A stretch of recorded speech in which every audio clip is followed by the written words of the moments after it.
So today's keynote will be focusing on transition after undergrad with a mental health focus to begin our final day, which has the focus and theme of post-graduation transition exploration.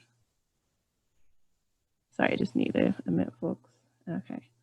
And before I introduce our keynote speaker, Michael Moore, I'm going to read the CSU Land Acknowledgement.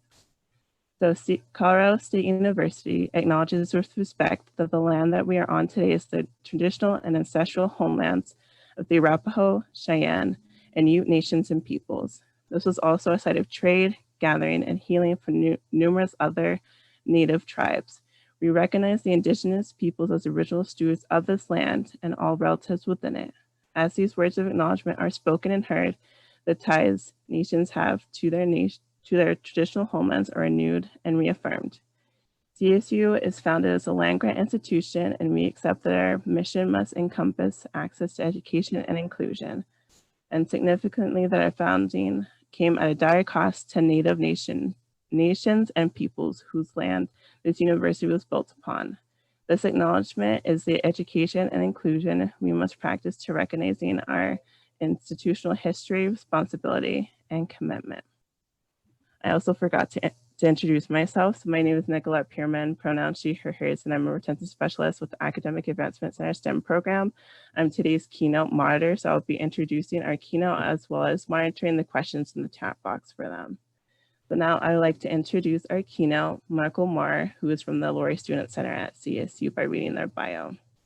Michael Moore, his, is the program coordinator for that assessment in the Laurie Student Center. Michael graduated with his Master's of Science in Student Affairs in Higher Education in 2017. Prior to that, Michael worked with Disabled Resource Services for 4 years. This is a nonprofit organization helping people with disabilities live in the community of choice. Michael was a recipient of the First Generation Award in pursuit of an undergraduate degree in social work. Michael's work centers on intersectionality and social justice. With that, I invite Michael to begin his keynote. Thank you, Nicolette, and thank you, Academic Advancement Center, for having me today. This presentation was supposed to be co-presented, but unfortunately, my co-presenter couldn't be here this morning. So bear with me as we're working out the kinks in the presentation this morning, but I am excited to be with you. So we went with starting out with this quote for myself. My co-presenter Brittany liked it so much that we went ahead and included it. So this is kind of how I would like to frame the conversation.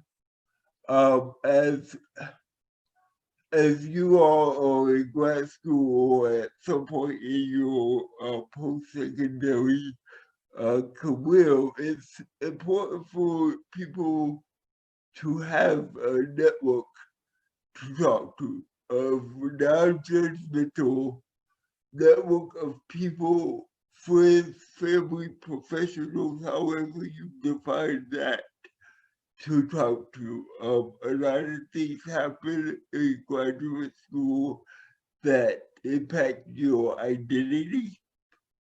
So that support system is necessary. So, I'm sorry. Okay. So, when we thinking about mental health, what are some common challenges? And actually, before I start there, let me back up. My pronouns are he, him, his. I just realized it doesn't say that on my screen, so those are my pronouns. So when we're looking at common challenges, some things that came to mind were what are conceptions of mental health in my community, in the community that I come from. For example, mental health in my family wasn't discussed. Everything was dealt with internally. You dealt with your issues or your situations by yourself and worked it out. Another common challenge is financial cost. Um, just access. Who has access? And that contributes to the stigma of mental health, I believe. Um, and there's a big cost to time, especially graduate school and the early professional career.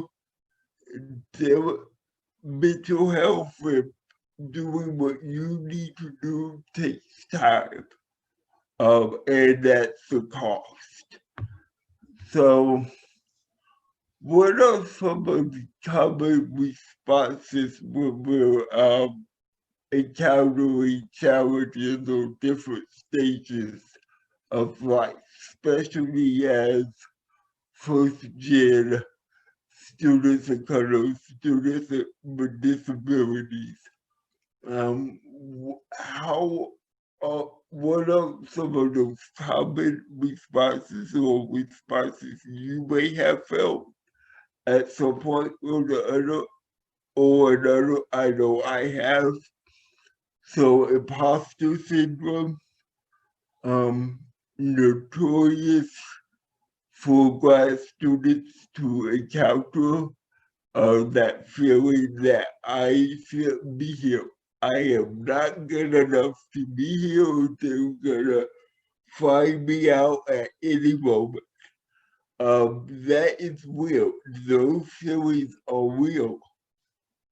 Isolation and withdrawal, a change in eating habits, substance abuse, sleep changes, avoidance, interpersonal relationship triggers, thinking about the conversations you have with families or friends from childhood, how are those changing? And conflict within the community. Um, I would be remiss if I didn't acknowledge the challenge of going to grad school in an election year with social unrest and a pandemic.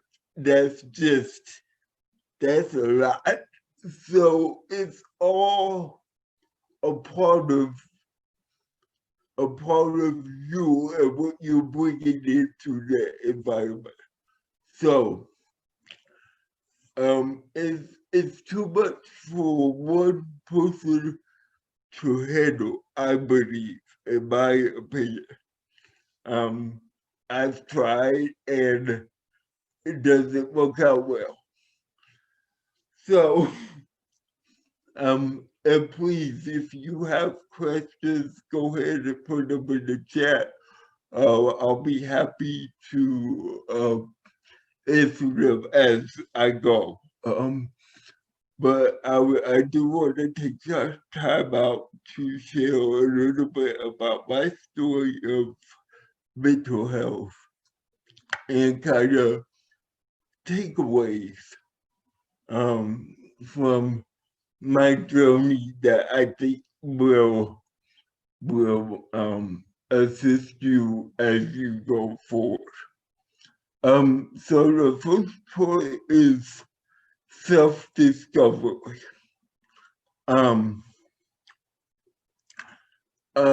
I my journey starts at the community college level. I came from a difficult background. I moved out to Colorado to kind of get a fresh start. I was doing well, academically at the community college, but I found myself experiencing some different behaviors than my peers. I was losing patience with myself, with others, new eating, sleeping habits. I was trying new things to medicate myself, and none of those led anywhere. Luckily, a mentor um, really talked to me about mental health and what that is and how important it is if you want to go further, if you want to fulfill your capacity. Um, your mental health is as critical as your physical health. So that kind of framing spoke to me for my story. But other ways, mindfulness and meditation may help some people more than others. For me, I needed a licensed therapist um, to to uh, to to successfully navigate mm, the mental pitfalls I was experiencing. Um, so therapy can come in many different forms, and we will kind of touch on what that looks like shortly. But I really wanted to point to a dimension of lifelong learning that you are engaging in when you're considering your mental health. Because I believe that knowing yourself helps you show up better in in pretty much every area of your life. So that's kind of my jam, but I do believe there's a um, valid point. I thought there was a comment. Is there a question or are we okay? We're okay. We did have a comment from Shauna. They said, "Thank you for reminding us we cannot do it alone. You are so right." Okay. Thank you for that comment. So resources, what resources looks like is dependent on where you are, your community, um, and to be honest, the work you put into it. Um, so one of the resources, especially on the college or university campus, that may be available is a group-based therapy, in which all members are experiencing a similar aspect of mental health, like anxiety. Uh, I believe that there's a certain healing that takes place um, when you understand you're not the only one experiencing these emotions, especially in a tight-knit community. It may be empowering. Um, and as university or college students, your resource list should be long. Once again, it takes some work on your end to compile that resource, but if you're into yoga, If you're into mindfulness, meditation, you are literally at the peak of resources in your college career. So I would challenge you to take advantage of that. And there's great resources at the CSU Health Network, at the Student Disability Center. They have resources in the broader community as well exist. Um,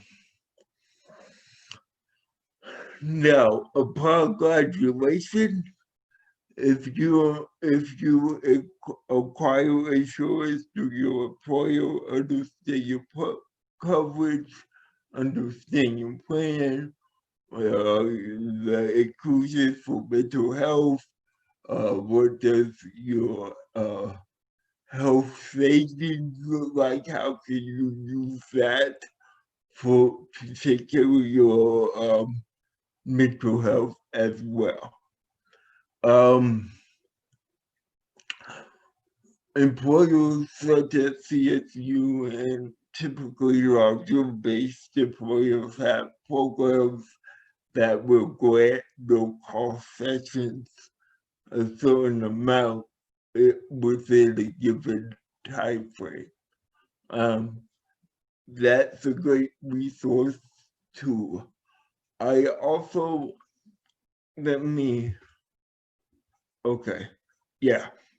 So my final point in my story and how I related in here is your charge. You're in the driver's seat of your journey through mental health. Your mental health. It's a journey because I have found myself in and out of the process for whatever reason, venturing out with the tools I gained, only to return a few months later to pick up more tools. This is a process. It's a process. It's a journey. Um, and one of the most freeing moments in that process is when you understand the person you're speaking to or engaging to or engaging with um, does not have the answers, but helps you identify one's own answers. I think of it as a mirror. When I'm engaging in mental health, I'm looking at a mirror. And whatever vehicle that is, a therapist, a yoga session, whatever that is, however that looks like, I am only utilizing that as a mirror to look at myself. That way I'm not placing my value on what somebody else says. I can find my own value. Now, that's a process, right? You have to get there. You're not going to be able to have that certainty right away. Or at least some people may not. It's an individual journey. I cannot stress that enough. So, lastly, mental health has traditionally been stratified mostly along the features of class. Hence, there may be a need to um, change modalities of therapy from time to time. And a lot of it is still based on resources. Who can pay for therapy? It's an unfortunate reality. Um, so just be aware that you may have cycles of therapists. I used reduced services at the CSU um, psychology department. They utilized PhD candidates. That got me through school. And then after school, I had to use the county services for a little while. And that kind of, it worked, but it didn't fully capture it. So it's kind of it's truly self-work. But what I found is that every time you re-engage and retell your story, if you will, you begin to take ownership and you begin to see your patterns. And I think that itself is a step in the journey. Understanding, okay, you begin to recognize how much time you're spending telling certain aspects of yourself. And you can interrogate you better than anybody else can. And that goes back to that mirror analogy. Um, yeah. So again, one more time, this is my journey, but mental health is critical, especially graduate school. There are so many things that you are going to be asked to deal with, and just deal with and do it. And you'll do it. You will do it. But it's gonna be up to you to keep yourself centered. Okay? So resources generally outside of my personal story that I shared. So spiritual community, church, um, if you're a person of faith, this can be um, a critical resource for you.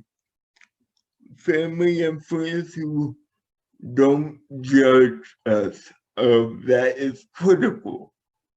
You will find that some some people who share your blood may not, fully understand the transition you're making or the changes or the way you see the world. So you're gonna have to find your own network, your own support system, if that family bond is not feeding you sufficiently. Community health mental health providers, Lamar County has a good network of mental health, um, free crisis centers, hotlines, suicide hotlines is always a go-to. There's this app on your phone that can help you through emergencies or crises, um, coping strategies. If you have pre-existing coping strategies, great. If not, it would be it would be it would behoove you to learn some healthy coping strategies from licensed professionals and group group meetings and things like that. And accommodations for assignment and attendant flexibility. If you find that these issues are just affecting you day in, day out, go get once again get the professionals to see what's going on, and then talk to the Student Disability Center. They may be able to help accommodate some of those classroom challenges. And evidently that's the end of the presentation. So I know I went through that kind of fast. So please, if you have questions, I would love to spend some time learning what's on your mind. Yes, please. I invite folks to ask questions either through the chat box or verbally.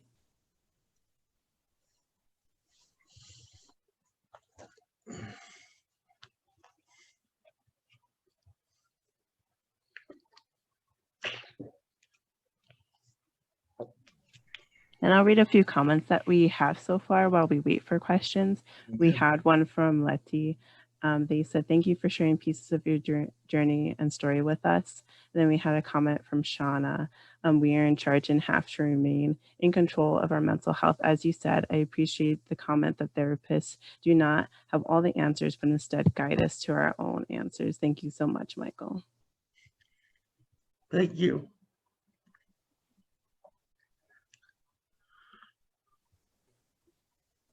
We have a question from Alonzo, and their question is, how long are therapy sessions? As long as you want, typically they're about 15 minutes, 50 minutes. So it really varies in the regularity, you could do every week. And every month, that all varies. And once again, that financial barrier is something that you have to be cognizant when you're planning out your session and what you need at what time. If you get triggered over the holiday season, you may budget 2 more sessions than you do in the spring. That's kind of how you do it post-graduate school.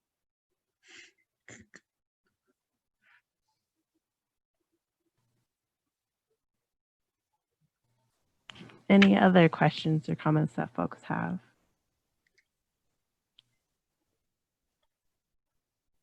We have another question from Letty. What is one piece of advice you have for students struggling to find resources?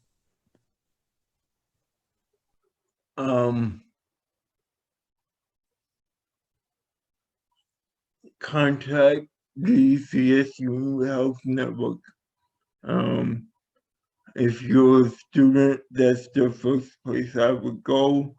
if you are not a student for whatever reason, Lamar County for mental health, or Summit Stone. In an emergency, call 911.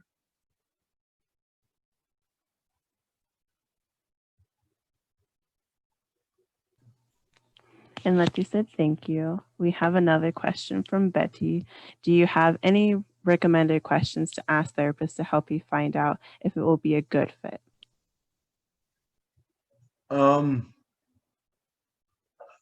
I would first know yourself, know there's faith-based counseling, there's the different therapies, behavioral-based, medication, interventions, those types of pragmatic questions are good. I also would talk about the background, talk about what what um what identities have challenged them, where do they see their privilege, um, and that may be difficult or intimidating to think about, but it's real, right? If you want, you know, you want somebody you're comfortable with in there. And whatever question that you need to know that makes you comfortable, that's the question.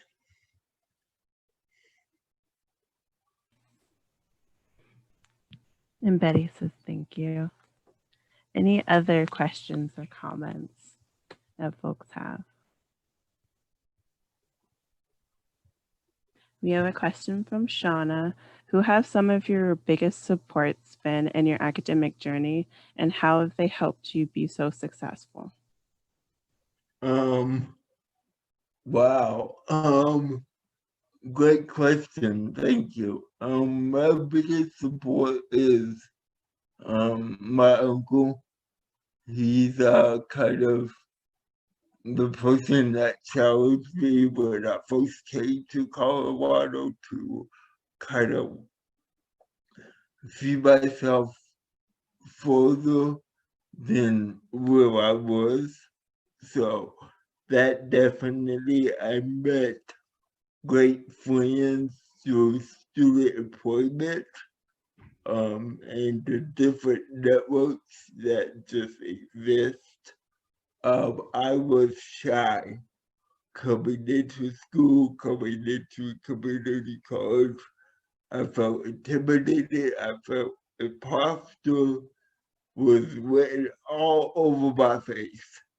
But as I began to engage in the co-curricular activities and the groups and the mental health and do my self-work, I found my niche.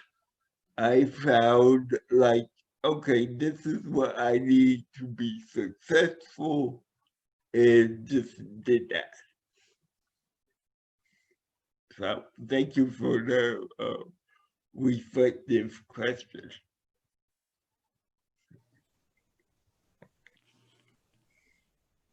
And Shauna says, thank you. Yeah. Any other questions or pieces from Michael's presentation that just really resonated with you that you would like to share?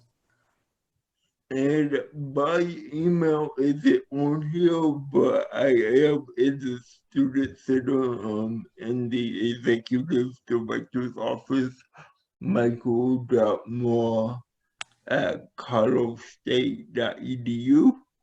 Um, I I I don't have like all the answers, but I can definitely point you in the right direction if you need that. Thank you, Michael, for that. We'll take about a minute or two just to see if folks have any more questions or comments.